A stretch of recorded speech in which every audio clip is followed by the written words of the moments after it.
Salam radiasi untuk kita semua. Baiklah, pada kesempatan ini saya akan kembali membahas mengenai respon seluler terhadap radiasi.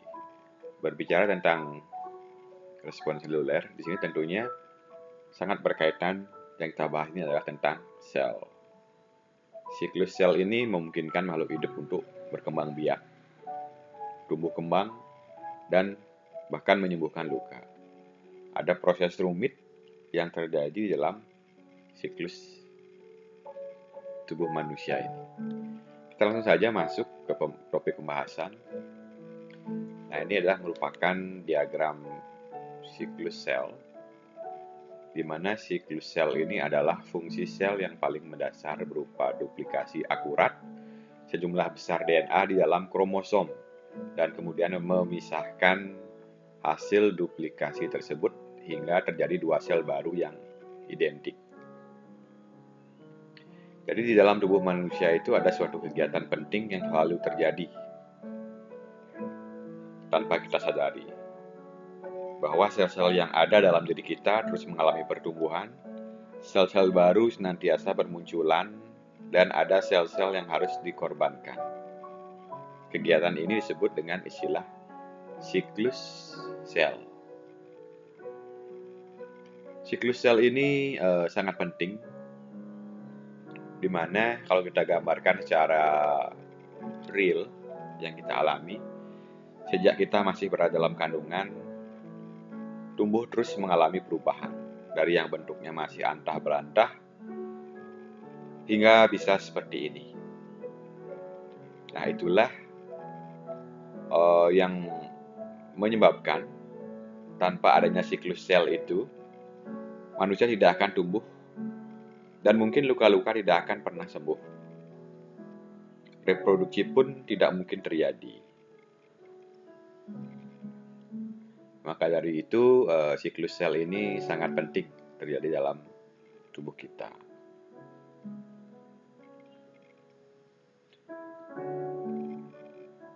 Jadi secara simpelnya atau sederhananya, siklus sel adalah siklus kehidupan sebuah sel. Siklus ini bertujuan untuk perkembangan dan pertumbuhan dari sel itu sendiri. Siklus sel diawali dengan pembelahan sebuah sel induk atau mother cell dan diakhiri dengan dibentuknya sel anak atau daughter cell atau kematian sel. Nah, kemudian dari siklus sel ini terdapat juga tahapan siklus sel. Nah, seperti yang pada gambar di sini. Tahapan siklus sel ini, sebuah siklus dimulai, ada syarat yang harus dipenuhi oleh suatu sel. Sel tersebut haruslah tumbuh, menyalin DNA-nya, dan membagi dirinya menjadi dua. Tahapan siklus sel dibagi jadi dua fase utama, yakni interfase dan mitosis. Pada fase interfase terjadi pertumbuhan sel dan penyalinan DNA, sedangkan pada fase mitosis terjadilah pembagian sel jadi dua, dan dibagilah sitoplasmanya, lalu terbentuklah dua buah sel hasil pembelahan tadi. Oke, di sini ada fase-fasenya. Interfase ini adalah fase awal dari terjadinya pembelahan. Di dalamnya ada fase-fase yang harus dilewati. Sebagaimana di sini seperti digambar, ada fase G1. Dalam fase yang juga dikenal sebagai gap pertama ini, sel tumbuh membesar, organel disalin, dan terbentuk dinding molekuler. Kemudian ada fase S. Pada fase ini, sel mensintesiskan salinan DNA dalam nukleusnya. Sel juga menduplikat struktur perorganisasian mikrotubulus yang dinamai transosum. Transosum ini membantu memisahkan DNA selama fase M nantinya. Kemudian ada fase G2. Fase ini ditandai dengan semakin besarnya sel. Pada fase ini juga terbentuk protein.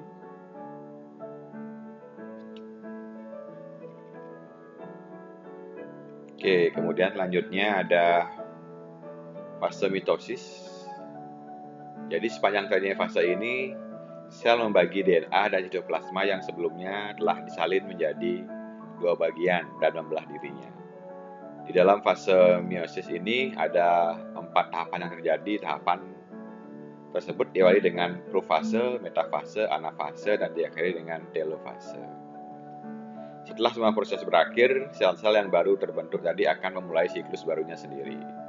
Siklusnya sama dengan siklus yang dialami oleh induk sel mereka. Begitu seterusnya sampai akhirnya makhluk hidup bersangkutan mengalami kematian. Pada saat itulah siklus sel juga akan menemui akhirnya. Oke, seperti itu kurang lebih dasar-dasar pemahaman dulu mengenai diagram dari siklus sel. Jadi kita akan bahas satu persatu lebih detailnya. Yang pertama adalah interphase death. Di sini adalah respon sel terhadap radiasi, di mana terjadi kematian sel sebelum mengalami mitosis. Disebut juga non-mitotic death atau non-division death. Dapat terjadi pada yang pertama adalah sel-sel yang tidak membelah dan sel-sel yang hidupnya lama, misalnya sel-sel saraf dewasa. Kemudian sel-sel yang membelah cepat, misalnya sel-sel protozoal dan sumsum tulang. Jadi logikanya itu saya contohkan sel itu sebagai telur ya, telur ayam.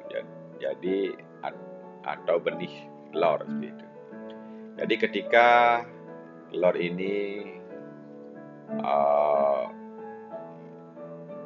keluarnya sesuai dengan siklusnya, kemudian dia menetas telur ini sesuai dengan siklus yang umum, maka siklus si telur ini akan menghasilkan anak ayam misalnya yang normal.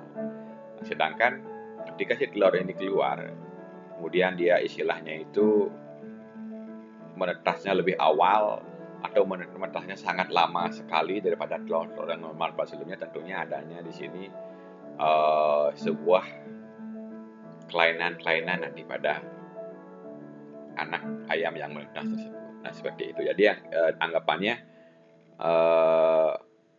disebut di sini gagal, gitu. Sel-sel yang tidak membelah dan ada sel-sel hidupnya yang lama dan terlalu cepat menetasnya, misalnya seperti itu juga akan menyebabkan sel-selnya tidak bagus. Itu kalau saya umpamakan secara umum. Kemudian dosis yang menyebabkan terjadinya respon ini berbeda-beda tentang tipe selnya. Contohnya limfosit ini lebih besar dari 50 rad, dan pada spermatogonia ini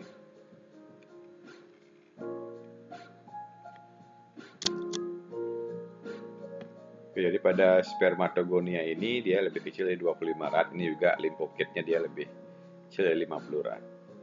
Kemudian secara umum sel-sel yang aktif membelah tidak berdiferensiasi, mengalami interphase death pada dosis yang lebih rendah dibandingkan pada sel-sel yang tidak membelah, dan berdiferensiasi kecuali pada limfosit. Nah selanjutnya, mekanisme awal interphase death secara umum berlangsung beberapa jam setelah radiasi berlangsung. Tapi kematian itu sendiri tidak terjadi pada saat itu juga. Dalam beberapa hari pasca radiasi, inti sel menampakkan perubahan besar. Bentuk normalnya menghilang dan nukleus tampak sebagai suatu area noda hitam tanpa material kromatin yang mudah dikenali.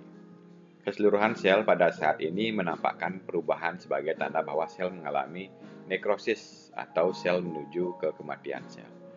Nah, jadi dilogikakan, kalau saya logikan di radiologi, anggap tangan kita dikenai radiasi sinar X ya.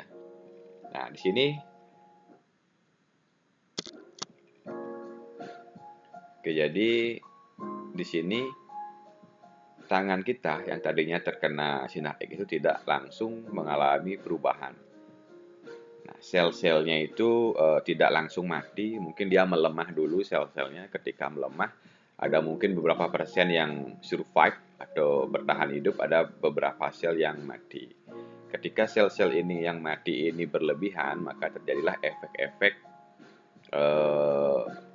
ruam dan lain sebagainya pada kulit atau luka pada kulit, nah seperti itu. Nah itu disebabkan karena eh, kematian sel yang terlalu banyak dibandingkan sel-sel yang survive. Jadi dia tidak bisa memperbaiki dirinya di sel-sel itu pada bagian yang terpapar itu. Nah, penyebab terjadinya interphase death tidak jelas, tetapi penjelasan yang memungkinkan adalah interphase death disebabkan oleh perubahan biochemical di dalam sel seperti penurunan produksi energi oleh mitokondria. Nah, kemudian ada division delay atau kelambatan atau penundaan pembelahan yang terjadi pada sel. Jadi sel-sel yang mengalami mitosis pada saat terjadinya radiasi akan mengalami penundaan pembelahan. Di sini terdapat istilah mitosis index, yaitu perbandingan antara jumlah sel dalam mitosis dengan jumlah total sel dalam populasi. Division delay adalah fenomena yang tergantung pada dosis radiasi. Penurunan mitosis indeks pada indeks dan panjangnya waktu penundaan berkaitan dengan dosis yang diterima. Pada dosis rendah, waktu penundaan dan turunan mitosis indeks lebih rendah daripada dosis radiasi yang tinggi. Nah, jadi ketika terjadinya paparan radiasi, maka sel-sel ini mengalami penundaan pembelahan. Pembelahan tadi itu dari sel induk, dia membelah menjadi dua atau banyak, kemudian membentuk anak sel yang nantinya akan berperan seperti indukannya. Nah, seperti itu logikanya. Ketika diberikan radiasi, maka sel induk ini akan mengalami penundaan untuk mengalami pembelahan. Nah, di sini juga dijelaskan mengenai dosis. Semakin rendah dosis yang diterima oleh sel itu, maka proses pembelahan sel dapat terjadi lebih baik dibandingkan dengan dosis yang diterima itu besar atau tinggi, maka semakin lama lagi penundaannya, pembelahan selnya itu. Nah, seperti ini saya contohkan pada gambar di sini. Ketika terkena radiasi, tentunya terjadi mitosis delay, penundaan pembelahan. Yang harusnya dia sudah mengalami istilahnya pembelahan, dia terdelay. Nah, kemudian dia akan kembali memperbaiki dirinya sel-sel ini. Nah, disinilah fase di mana sel-sel ini survive, artinya mampu mengalami perbaikan atau pembelahan. Seperti itu. Nah, ini dalam hitungan waktu ya, rentang waktu yang diperlukan.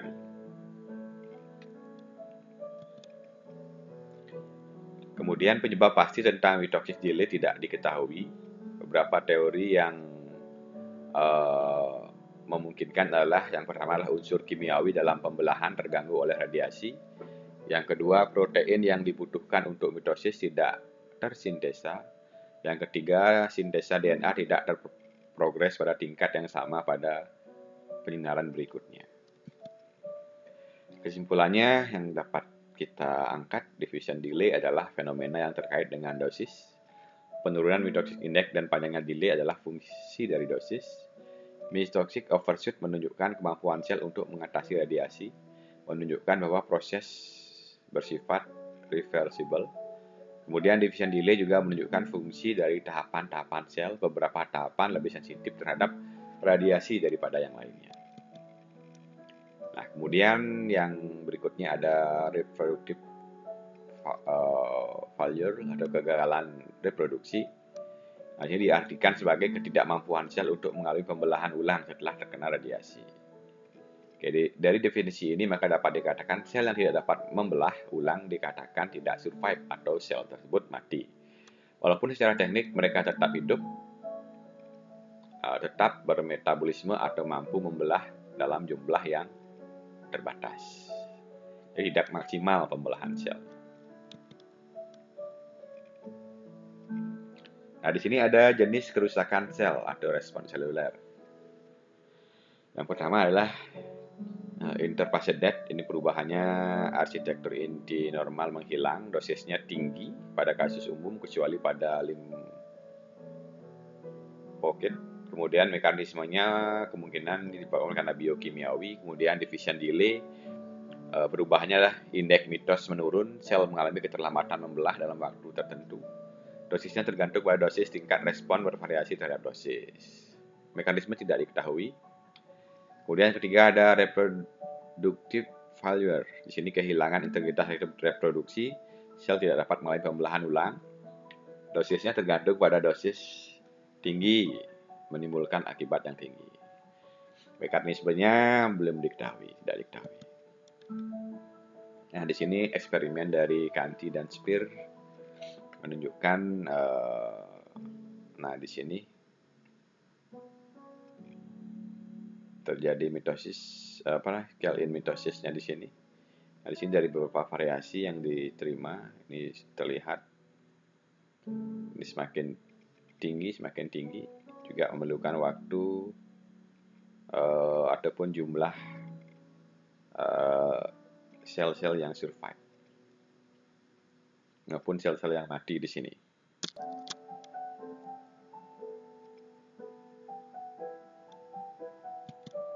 Oke, jadi dalam radiobiologi, sel tampak secara fisik bila dapat mensintesa protein atau DNA dan dapat bertahan melewati satu atau dua fase mitosis. Kurva survival adalah dasar untuk mengetahui lebih dalam tentang radiobiologi.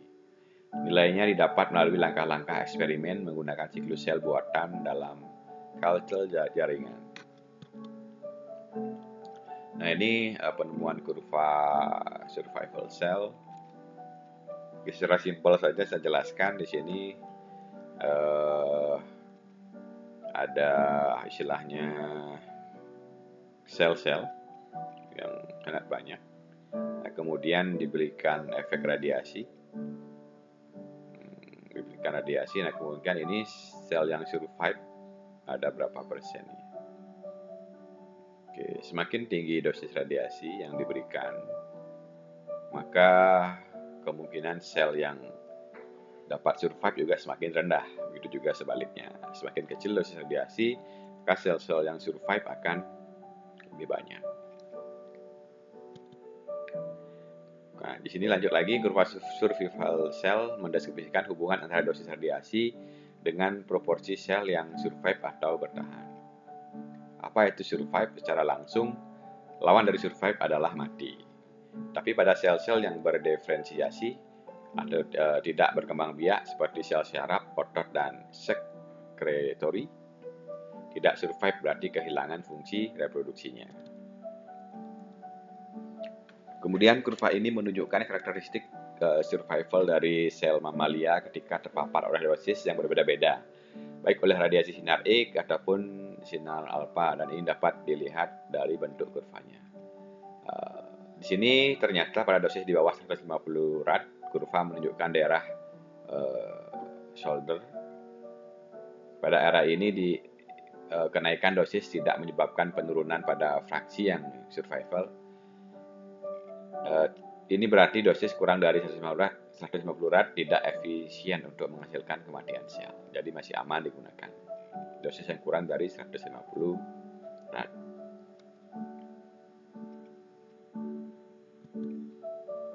Oke, ini bentuk kurvanya. Seperti yang tadi sudah dijelaskan. Jadi ada dosis radiasi yang kurang lebih 150 rad itu masih aman, tidak efisien dalam menyebabkan kematian sel. Ini persentase dari sel yang survive. Nah, ini radiasi, dosis radiasinya.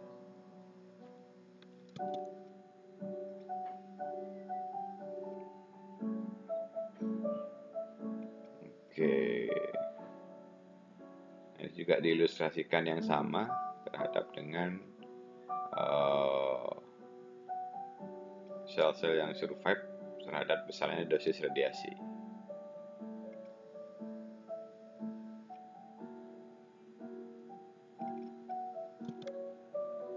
Lanjutkan lagi. Nah, di sini ada 3 parameter grafik yang menjadi dasar definisi dari kurva survival cell. Yaitu yang pertama adalah N atau jumlah ekstrapolasi. Ini menunjukkan jumlah target dan ini lebih mengarah pada jumlah target yang harus terkena pada masing-masing sel yang dapat menyebabkan kematian sel. Kemudian yang kedua ada dosis D0 atau sama dengan dosis D37. Dosis yang diperlukan untuk survive oleh 37% dari keseluruhan populasi, 63%-nya mati. Ini mengekspresikan radiosensitivitas dari suatu populasi. Sel-sel yang mempunyai D37 tinggi bersifat radioresistan, sedang yang bernilai D37 rendah bersifat radiosensitif. Kurva yang DO-nya besar mengidentifikasi sel yang radioresisten dan yang DO-nya kecil adalah karakteristik dari sel yang radiosensitif. Kemudian di sini ada istilah dosis lethal, yaitu dosis yang diperlukan untuk membuat inaktif seluruh entitas biologi. D0 sama D37 dapat diartikan bahwa D0 adalah dosis yang diperlukan untuk mengurangi fraksi surviving cell menjadi 37% dan dosisnya bervariasi antara 100 sampai 220 rad atau sekitar 3 gray. D10 adalah dosis yang diperlukan untuk membunuh 90% populasi sel. Dinyatakan dengan D10 sama 2,3 kali DO. Itu D0 di sini. Deki dosis kuasi threshold yang mendefinisikan lebar daerah solder pada kurva. Dan ini berhubungan dengan kemampuan sel untuk membaik dari kerusakan subletal. Nah, di sini dapat dilihat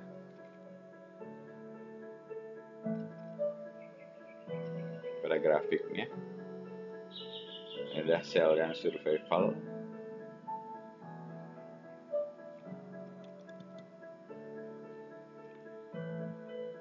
Oke.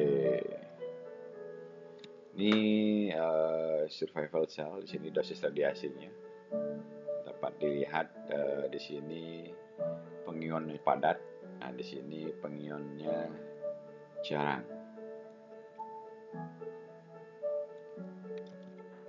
Nah, kemudian masuk, ini cuma contoh-contoh aja, sekedar tahu aja untuk kurva survival dapat dilihat di sini.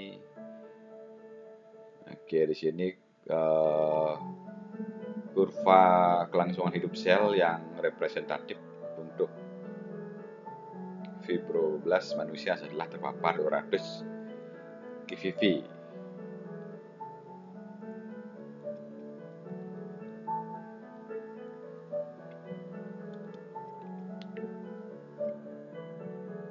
Nah, selanjutnya di sini ada survival fraction, juga dosis di sini.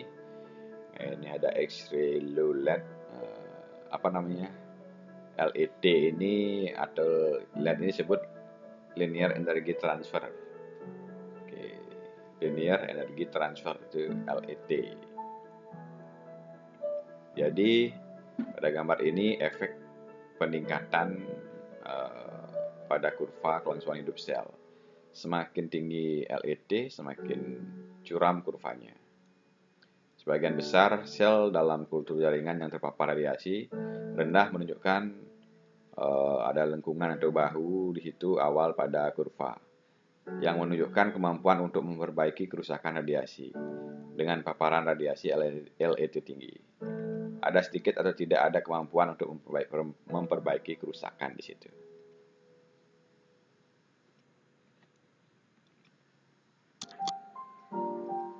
Selanjutnya ada kurva lagi, contoh kurva ini radiosensitivitas seluler sebagai fungsi dalam siklus sel. Secara keseluruhan, bagian yang paling resisten adalah selama fase akhir dan bagian yang paling radiosensitif adalah selama mitosis di sini.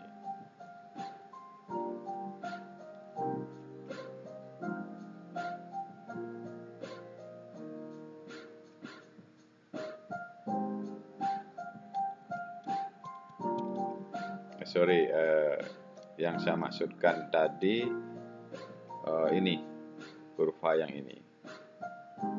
Jadi apa namanya, radiosensitivitas seluler sebagai fungsi tahap dalam siklus sel.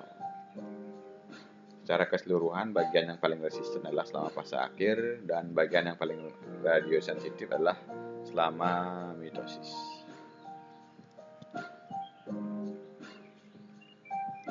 Oke, ini juga ada contoh diagram dan aerasi dan hipoksia. Kemudian ini diagram dari gambar pengaruh penurunan laju dosis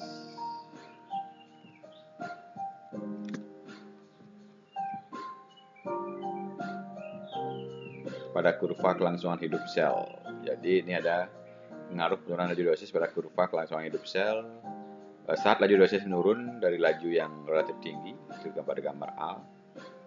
Kemudian ke laju sedang, gambar B. Kemudian yang selanjutnya, sel mampu memperbaiki kerusakan radiasi, oleh karena itu lebih sedikit sel yang terbunuh. Penurunan laju dosis yang nyata memiliki sedikit efek pada kelangsungan hidup sel, itu pada gambar C. Karena sel dapat memperbaiki kerusakan radiasi dan terisi kembali. Oke, sekian dan terima kasih pada penjelasan saya pada kesempatan ini. Salam sehat untuk kita semua. Salam radiasi.